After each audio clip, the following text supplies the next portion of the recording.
अस्सलाम वालेकुम रहमतुल्लाहि बरकातहू। आदाब मेरे गांव पापड़ी रसूलपुर के अजीज़ नौजवान साथी और बुज़ुर्गों।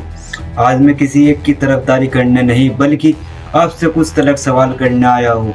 हमारे गांव में 3 चेहरों को प्रधान पद का प्रत्याशी घोषित किया गया है, लेकिन क्या आपने गौर किया है इनमें से 2 के घरों में से 10-10 साल प्रधानी रही है। एक खुद 10 साल कुर्सी पर काबिज रहा, यानी दशकों से हुकूमत इन्हीं के इर्द गिर्द घूम रही है। मेरा सवाल सीधा है, अगर इन 30 सालों में गांव की तकदीर नहीं बदली तो अब क्या बदलेगी।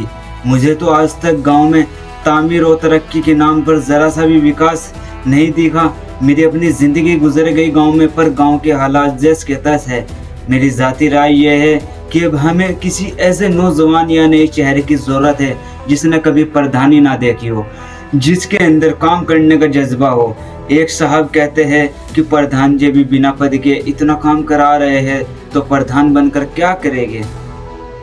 मजाक तो देखें इन लोगों का, सिर्फ लड़कों के खेलने के लिए एक छोटी सी पिच बना देने को वो बहुत बड़ा कारनामा बता रहे हैं।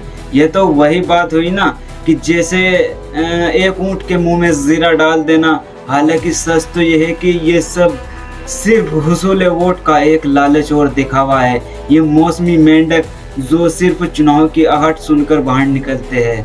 मैं AIM का एक अदना सा सिपाही होने के नाते आप सब से गुजारिश करता हूँ, अपने वोट की कीमत पहचानिए। अगर इन तीनों में से कोई वाकई डेवलपमेंट करा सकता होता तो पापड़ी के रसूलपुर आज मिसाल होता।